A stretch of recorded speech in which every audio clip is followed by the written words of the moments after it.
great to see all of you back. 1, 2, 3, 4, 5, 6, 7 of us on the screen. It is great to see everybody. Um, Now eight. Okay, eight. Everybody is getting here. It's really great to be back. I know it's been quite a while since we've been together, and I appreciate the fact that everybody is hanging in there, and we're recording this for those people who can't make it at this time. Um, I'm excited to be back. I really have no idea how many classes there are going to be in this series because here we are in class 5. I thought we were going to fit the Battle of Jericho, but we have one more thing to do before we get to Jericho. Because there's just so much rich information here. Maybe once we get to the Battle of Jericho, we'll go a little bit faster, but there's just a lot to talk about.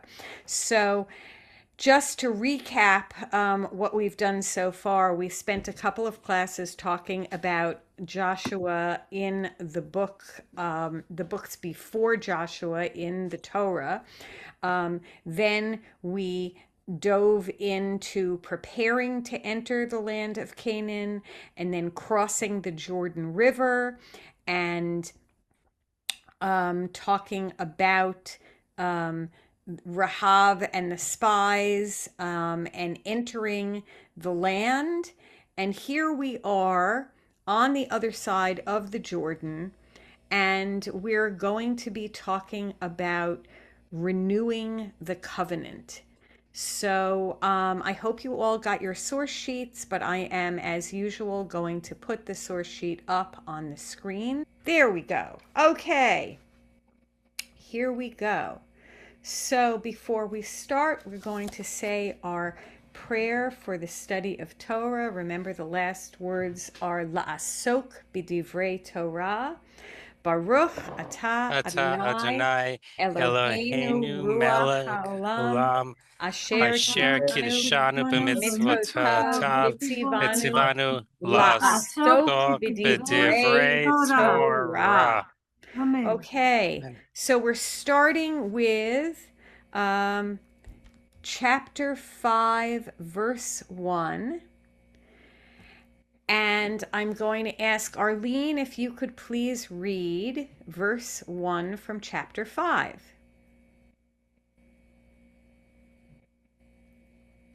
When all the kings of the Amorites on the western side of the Jordan and all the kings of the Canaanites near the sea heard that God had dried up the waters of the Jordan for the sake of the Israelites until they crossed over, they lost heart, and no spirit was left in them because of the Israelites. Thank you. Okay, so the question is, who are all of these kings that we're talking about?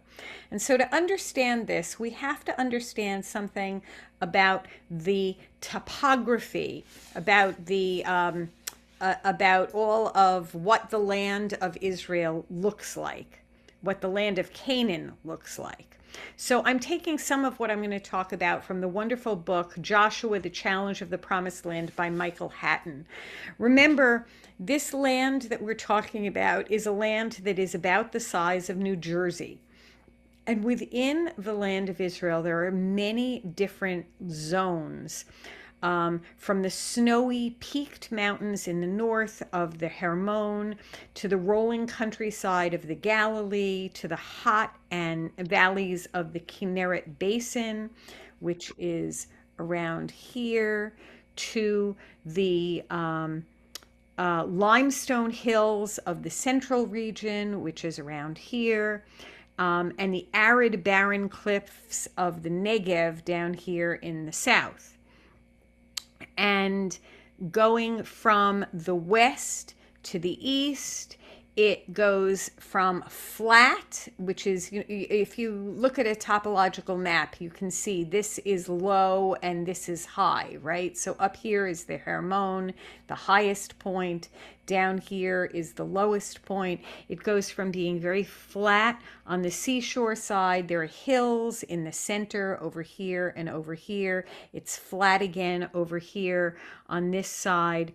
And there are in this tiny space of the whole land, It varies from wilderness to truly very fertile areas. Over here at the Kinneret, there's fresh water, and down here at the Dead Sea, there's the most salinity of any part of this, any sea in the world.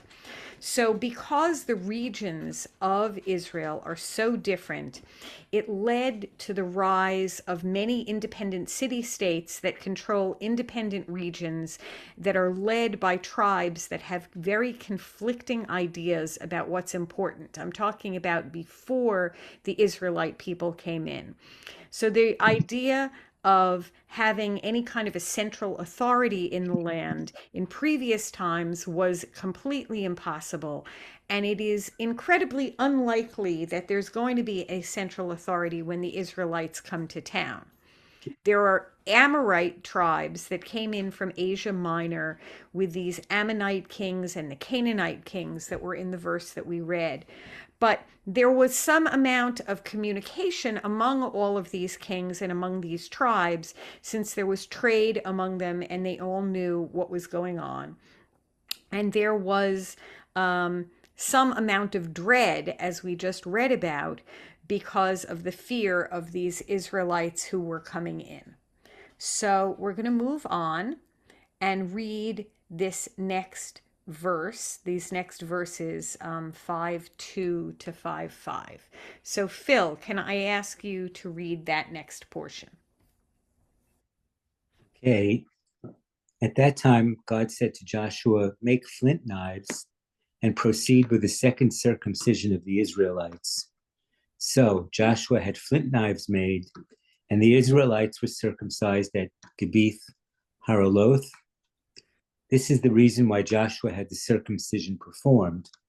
All the people who had come out of Egypt, all the males of military age, had died during the desert wanderings after leaving Egypt.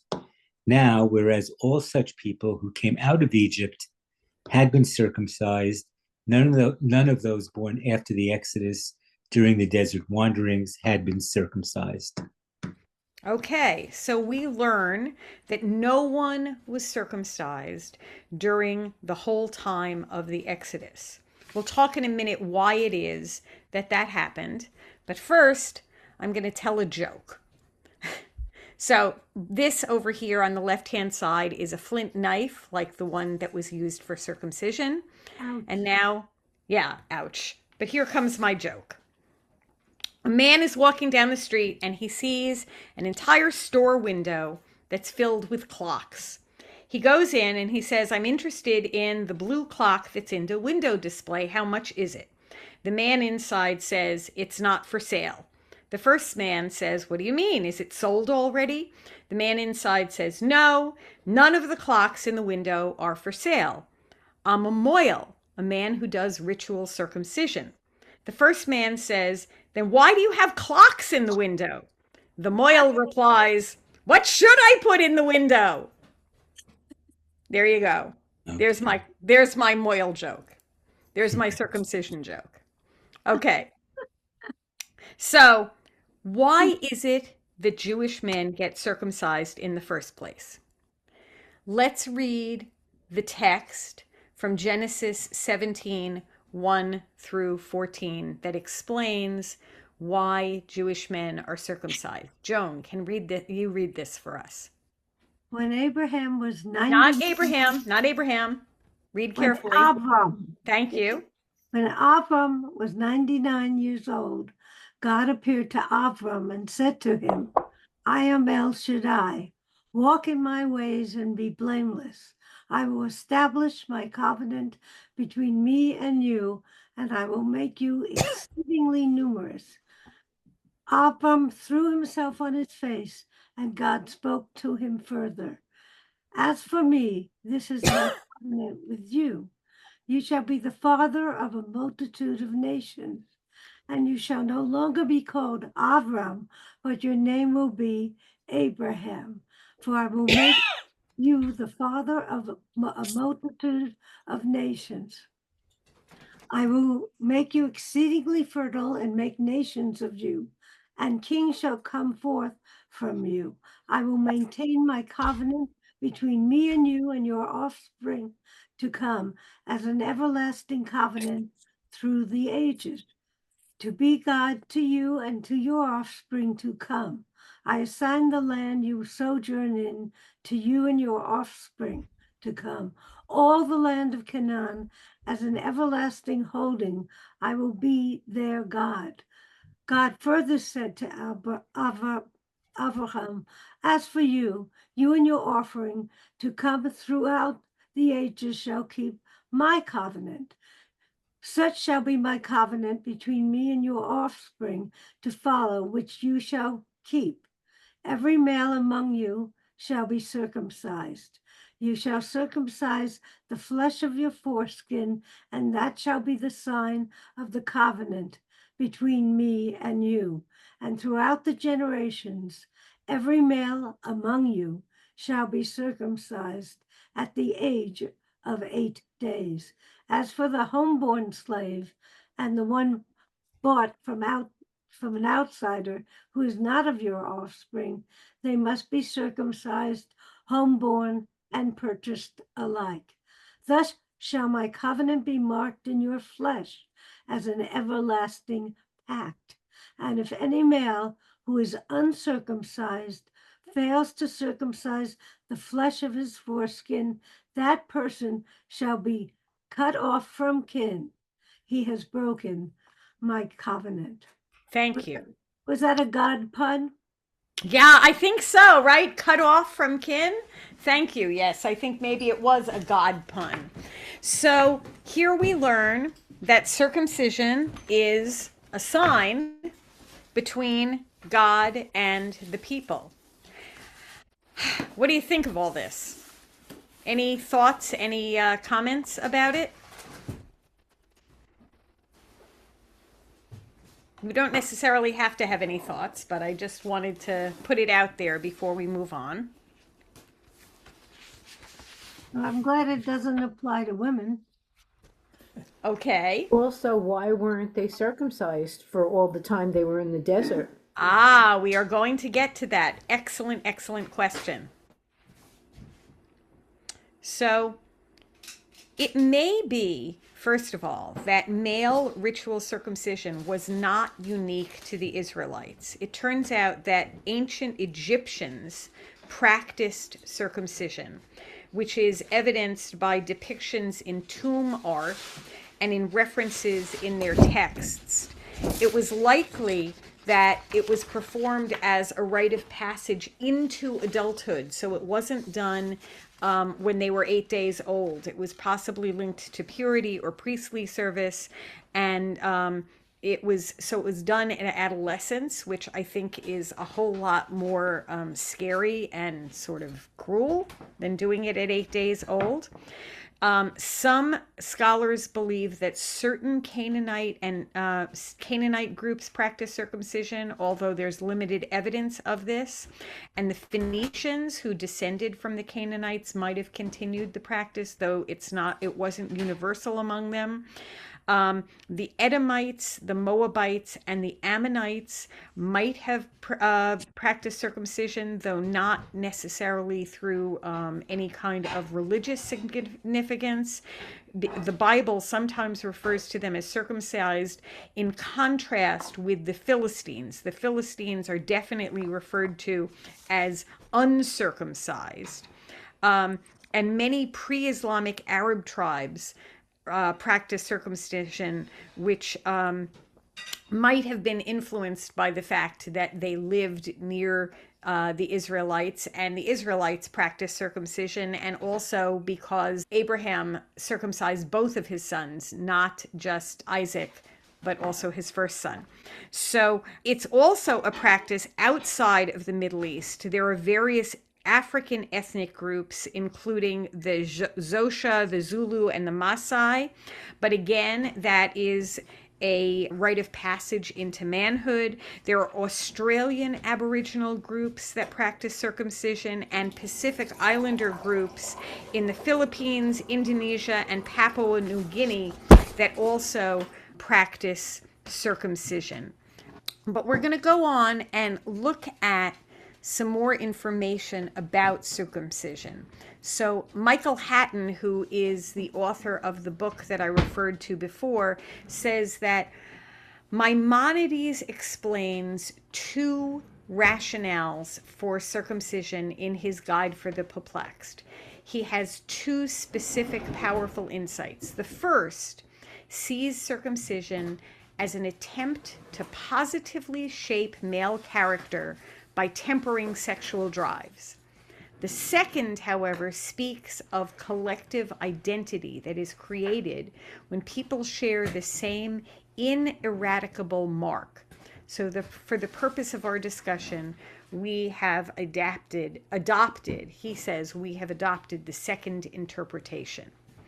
So we're going to go on and read some quotes from some of our sages.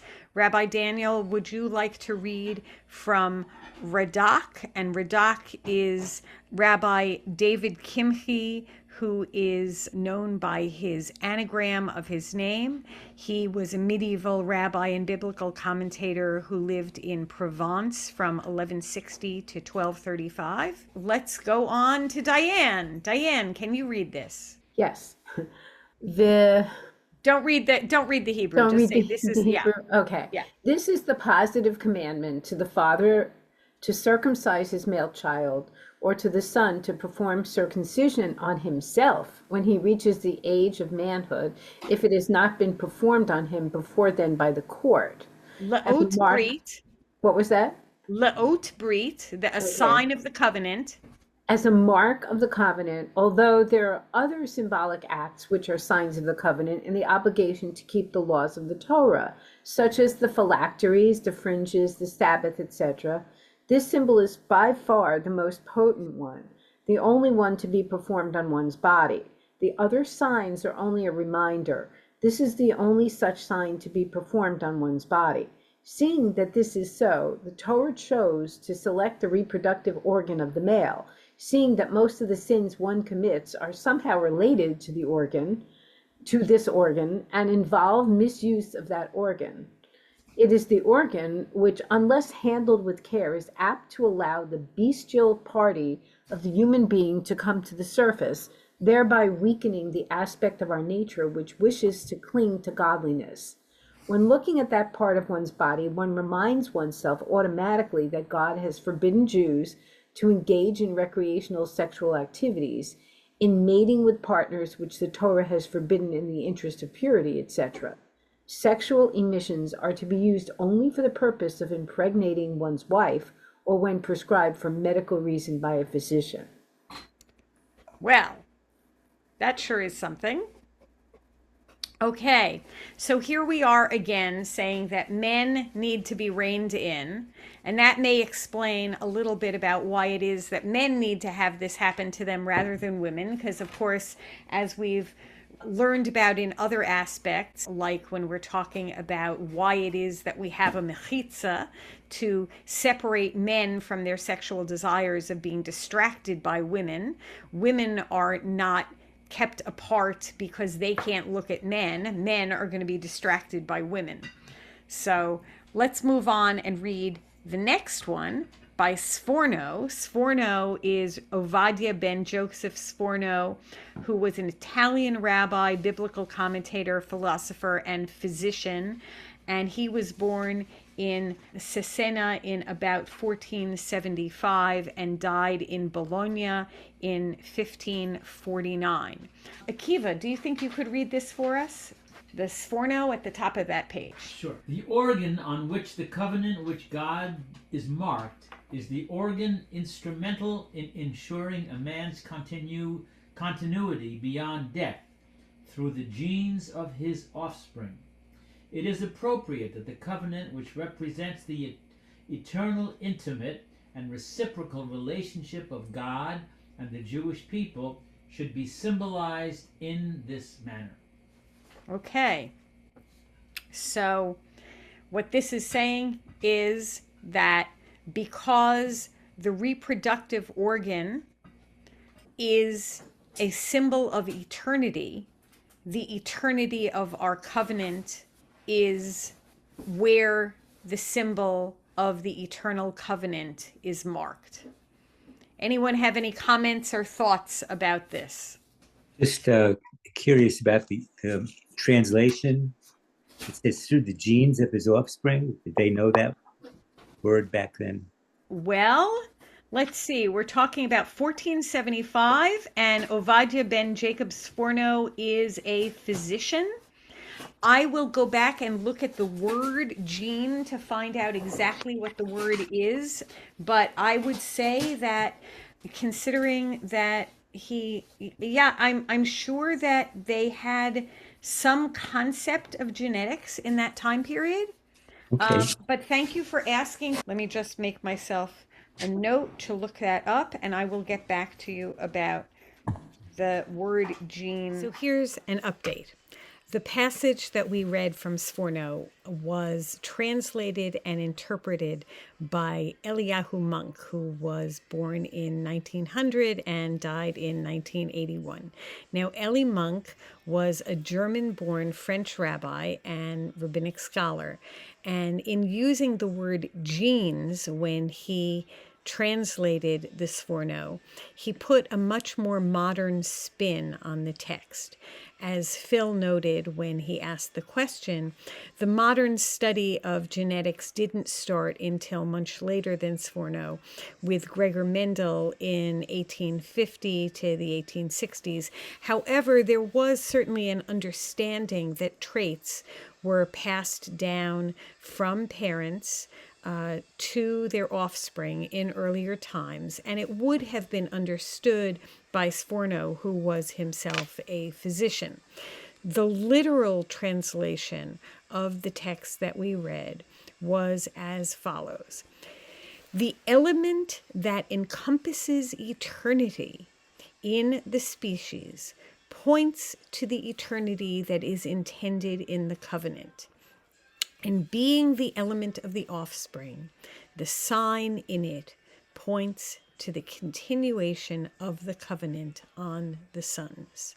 So I appreciate it that the question was raised about the word gene, and that's an explanation. So now back to the rest of the class. Any other questions or thoughts about this idea about why it is that the covenant is marked on that particular sensitive body part? I just want to walk it back to the previous one on Radak. It said that a young man would perform it on himself. Isn't that a little hard to do? Yes, but remember that Abraham did it on himself. Mm-hmm. I am sure that it is hard to do. I am sure that it is not the preferred manner of doing a circumcision. Certainly doesn't sound like a lot of fun. Yeah, and the other thing is, I think about, I don't know if your kids had brisses. Mine did. Yes. And a lot of people opt to, rather than have a bris, they have the attending physician do the deed in the hospital. Mm-hmm. And I'm wondering, what kind of, and I'm sure there are stringent requirements for a moil to do what they have to do. Yes. But I'm wondering if for cleanliness and for, to make sure that it happens properly, I'm wondering if it isn't the best idea to do it in the hospital. So this has become a huge debate at this point in two different ways. One of them is whether people should circumcise at all. There is a whole movement of people who says circumcision is unnatural. Doing anything to a child's body is something that should not be done. Some of the people who are against male ritual circumcision, I would say the Venn diagram between people who are against male ritual circumcision and the people who are against vaccination is strong. but it's not the same group of people, but it's similar. There's a lot of overlap. And then, yes, there are a lot of people who opt for circumcision in the hospital by a doctor. There are doctors who become certified as moils, and I know several of them. And that, I think, is very possibly your best bet. If someone has been circumcised and then wants to be brought into the Jewish covenant, whether they have been circumcised before 8 days or whether they have been circumcised earlier in their life and they are converting, there is a ritual called Hatafat Dam Brit, which is having at least a few drops of blood drawn from that area of their body. And that can happen to somebody who becomes converted in their 50s. And it can happen with a baby as well. There are reasons why babies are circumcised at age 8 days, because actually circumcising earlier than 8 days is more dangerous than circumcising at 8 days. And so if I were speaking to a family before they have a baby, I would certainly advise that they have a ritual circumcision done by a moil who has lots of training in doing it. And if they're concerned about it, to bring in a doctor who has been certified as a moil rather than a doctor who has not. But there's a lot of debate about this. And there are people who have asked about having boys have baby namings without a brit, and there are people who have asked about doing conversion ceremonies without having a brit or without having the Hatafat Dam Brit. And it is a big debate, and there are some people who will do it and some people who won't. So very good thing to bring up, Diane. Thank you for the question. Well, the other thing is, supposedly it's supposed to be health-wise a lot better. That area is supposed to trap a lot of germs. So if you peel that area back, it supposedly is better for the Yes. individual. Yes, certainly. And the people who are against it will say, oh, but as long as people are very, very careful with their hygiene, it's not a problem. Well, you show me a teenage boy who's careful with his hygiene. Right. Okay? So, yes, I agree with you. Well, I have one more thing to talk about, which is there is some question about whether Moses himself was circumcised as a baby.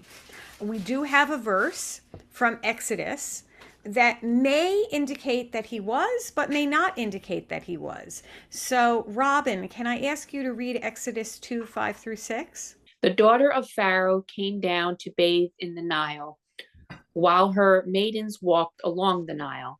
She spied the basket among the reeds and sent her slave girl to fetch it. When she opened it, she saw that it was a child, a boy crying. She took pity on it and said, "This must be a Hebrew child." So it is clear that she identifies this as a Hebrew child, but it's not clear whether it's because she has seen that he's circumcised.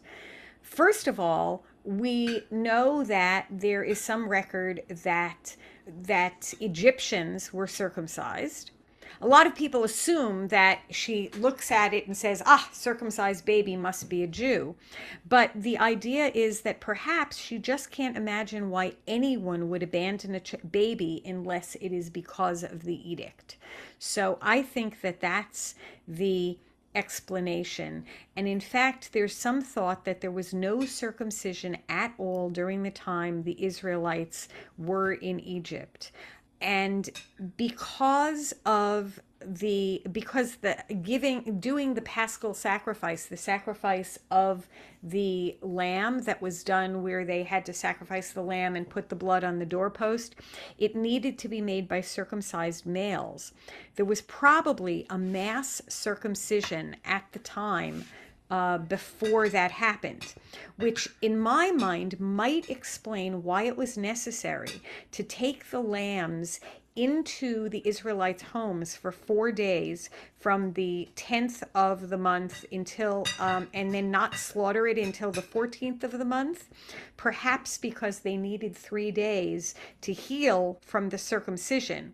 Although Rashi believes that the mass circumcision happened actually on the day of the Exodus itself. So, Rabbi Daniel, could you read the Rashi on Joshua 5:2?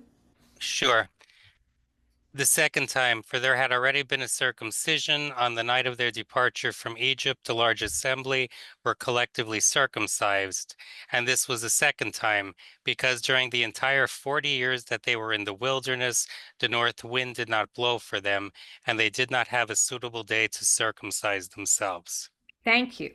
So Rashi explains that the entire time of the Exodus, there was no time that the northern wind blew, which would disperse the cloud cover, which would allow for good circumstances for healing. So it was necessary for it to be a fit day for a circumcision ceremony in order to have a circumcision, which to me seems kind of far-fetched.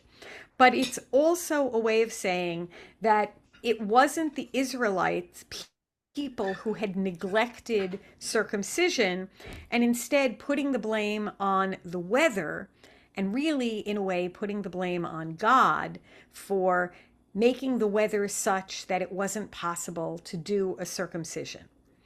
But I've done some circumcisions and I never was involved with the north wind. Yes, exactly. But I actually like Radak's explanation about why it is that they didn't do circumcisions. I think this one makes a whole lot more sense to me. So I'm going to ask Phil, could you read the Radak on why the circumcisions might not have happened the entire time that they were in the wilderness? They encamped by God's command. They broke camp by God's command. Thus, they never knew in advance the day that they would travel. If newborns would have been circumcised and would then have had to travel on the day of their circumcision, they would have become endangered en route. Yeah. So that to me makes a whole lot more sense, that they just didn't want to circumcise any of the children because it was not really safe for them to be traveling with all the wind and the sand and all of that. But each of these dates of mass circumcision occur at moments of intense national identification. In the first case, it was the first time that they were regarded as a nation. And in the second case, it's the first time they can act as a nation in their own land. So here we are. These are the 38 years, the time that they were not being circumcised are the 38 years when the people are dying. Joan, can you read Deuteronomy 2:14-15, please? The time we spent in travel from Kadesh Barnea until we crossed the Wadi Zered was 38 years, until the whole generation of warriors had perished from the camp, as God had sworn concerning them. Indeed, the hand of God struck them to root them out from the camp until they were finished off.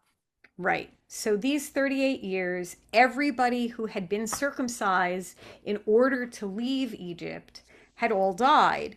And now we have a new set of people who need circumcision. And that's what's going to happen in Joshua 5. So let's see, whose turn is it to read? Let's go back to...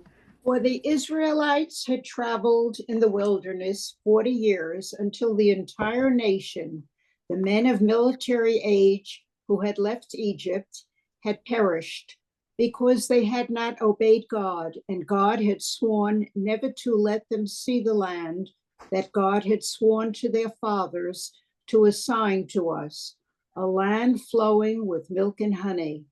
But God had raised up their sons in their stead, and it was these that Joshua circumcised, for they were uncircumcised, not having been circumcised on the way.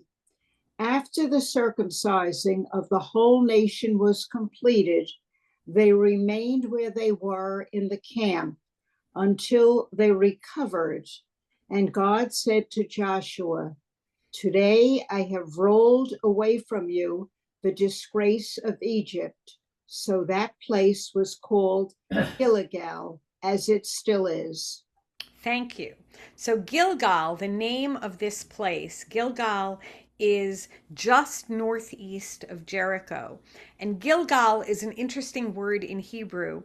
It is an onomatopoetic word, which means rolling.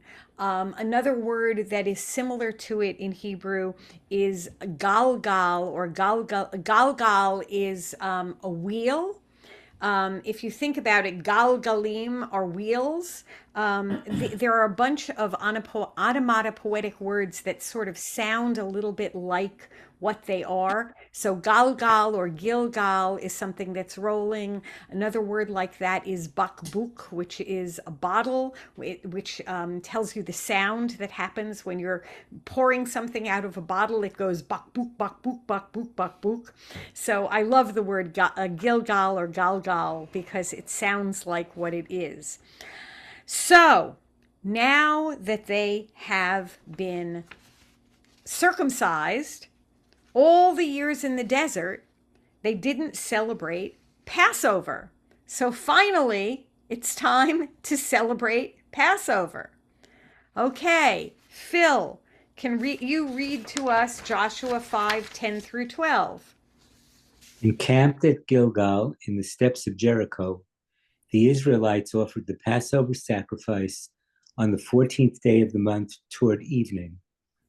On the day after the Passover offering, on that very day, they ate of the produce of the country, unleavened bread and parched grain. On that same day, when they ate of the produce of the land, the manna ceased. The Israelites got no more manna. That year, they ate of the yield of the land of Canaan. Thank you. So, again, very interesting. They didn't do any circumcision, and they also did not do the Passover sacrifice, and they didn't celebrate Passover at all. Now, this picture of the unleavened bread here is a depiction of what the unleavened bread that they ate really looked like. It did not look like squares of thin matzah with the little holes in it. It really looked a lot more like pita bread. And in fact, I spoke to about 200 students at a junior high school in Setauket today. There was a multi-faith forum where I spoke to 15 groups of about 15 or 20 kids. They came through in little groups, and there was someone representing Christianity and Hinduism and Sikhism and me, and someone representing Islam. And I brought my Torah, and I brought some other things for them to look at. And we talked about different Jewish holidays. And I talked about the fact that even though matzah comes in a box right now, matzah probably looked a lot more like this picture here. So it's really interesting how the different things that I'm teaching cross over from one group to another. So the Passover sacrifice and the matzah was not for everyone. It was only for the tribe. Akiva, can you read to us on the bottom of that page, only for the tribe? God said to Moses and Aaron, "This is the law of the Passover offering. No foreigner shall eat of it, but any householder's purchased male slave may eat of it once he has been circumcised." Right. So, circumcision is a matter of national identification. Only members of the tribe may participate. But I thought at Seder's you're supposed to invite strangers or people from other faiths and Thank you. take and hold matzah. Thank you so much, Joan. My question that I wrote right here is, how is this different in our day and time? What do you think of Seder guests who are not Jewish? What do you, so what do you think of this?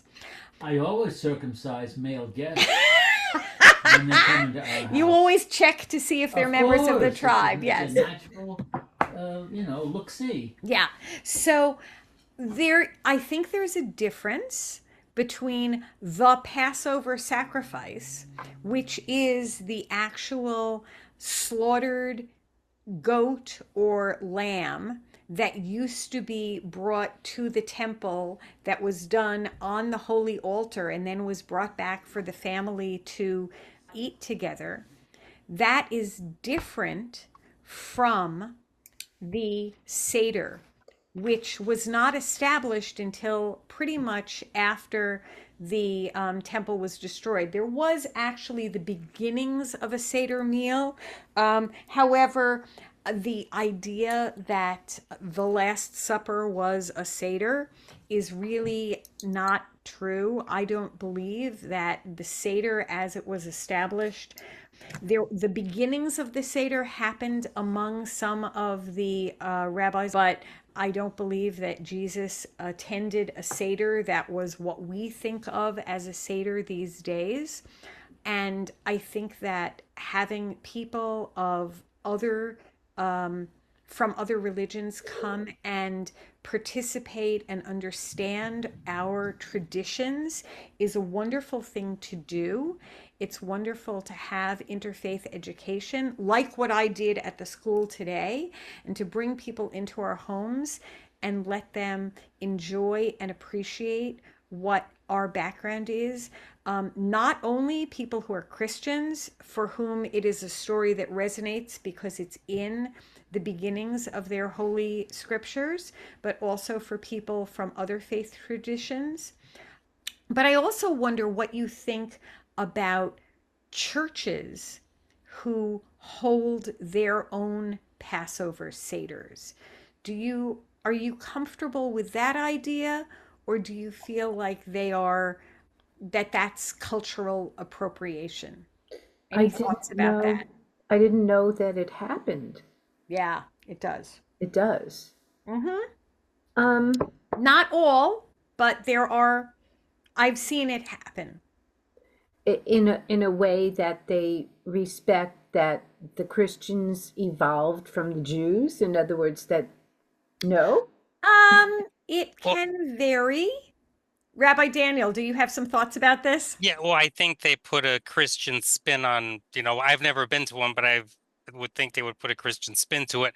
But also when they're saying, this is what Jesus did. Well, no, it's not what the Seder is, rabbinic Judaism. This is not what Jesus did. Yeah. So I look at it as a way to, turn it into almost like a Christian communion service or passing misinformation. These people are thinking, oh, this is, exactly what, Jesus did, but it's not. So.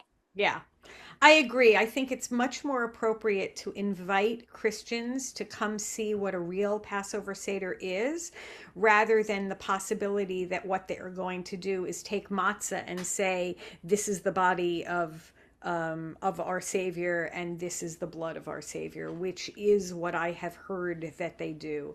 And I think that is very inappropriate, and I am not comfortable with that at all. I agree with you. So there are two kinds of Christian Seders. One is the kind that you are now speaking of. Those are Seders done by Jews for Jesus, where they say there are three matzahs because it's the Father, the Son, and the Holy Ghost, and on and on and on. And Jesus is dancing all through it. However, I have to say that there are other Seders done by Christians that are very respectful to the Jewish practices, and they really do try to, resonate with what we would consider a true Seder. I think that's probably true, but I think it's really hard to know what you're going to get And I think it would be one thing for a church to invite a rabbi to come in and conduct a Jewish Seder on their premises, and a very different thing for them to do it and to put their own spin on it. So I would have no problem if a church said, can you come and conduct a Seder on our premises? And I would have that I would have no problem with. But to have them do it themselves and put their own spin on it would be problematic for me. So moving on, I have one more verse I want to quote from Exodus, and then I want to go on to what happens in the book of Joshua. So let's go back to Exodus 16, 4 through 30. Well, it's 4 through 35, but I'm only skipping around a little bit.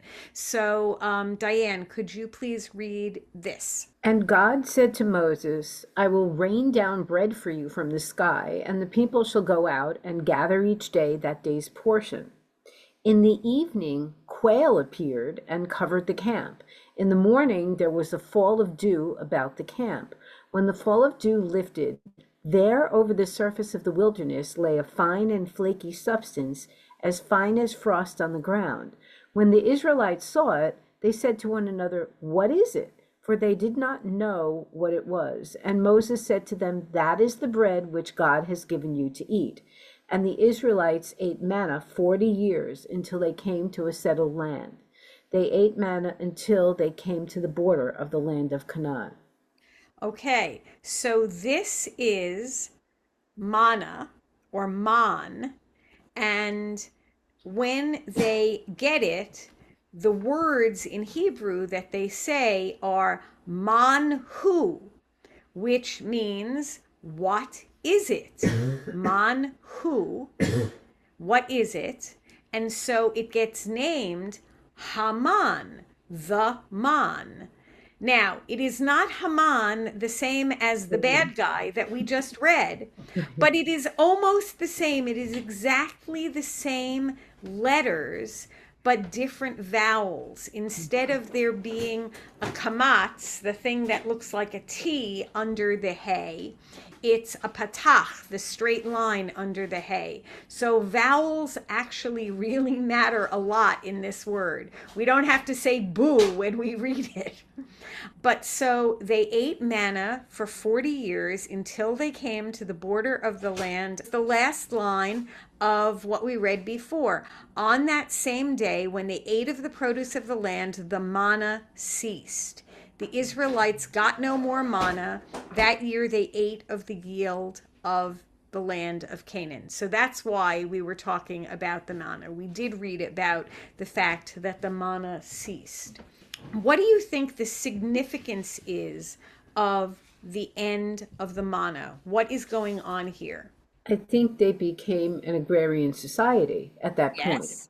That the Israelites now are putting down roots, literally, in Canaan, and they are farming, and this is their home. Mm-hmm. And what about their dependence on God? Oh, well, they can depend upon God in a different way. Mm-hmm. They don't need to have sustenance, physical sustenance. They can provide it themselves. Wonderful. Right. So they become self-sufficient in terms of taking care of their physical needs, but they still need God for faith, for hope, for all kinds of other things. And in fact, they're going to continue to need God for support in their endeavors moving forward. And finally, yes, go ahead. That this is a little bit like your metaphor that God treats us like babies and children in the beginning, and then slowly it changes. Here we are being fed milk from the sky, so to speak, and then that stops, and we start having food.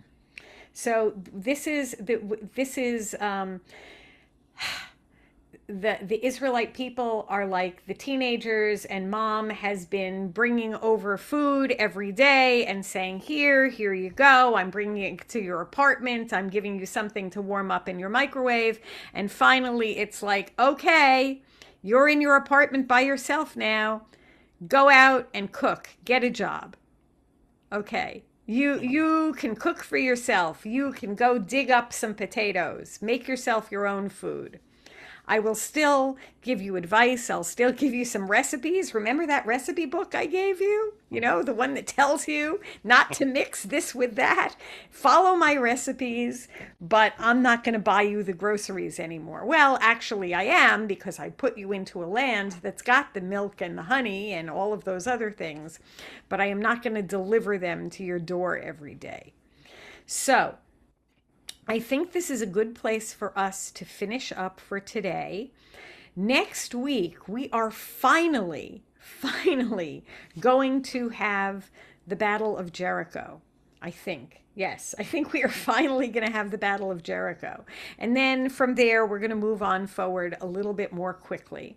So I want to thank you so much for sticking with it. I'm really excited about getting going again. Please email me with any questions, concerns, ideas. I'm going to look into genetics and how much we knew at this period in the 1400s. So thank you for that question, Phil. I will do my homework on that. And any other ideas you have, please get back to me. But thank you for this time together. It's really precious to me, and I appreciate your attention. Thank you. Thank you. Jericho, Jericho, just before the battle of Jericho, the walls come tumbling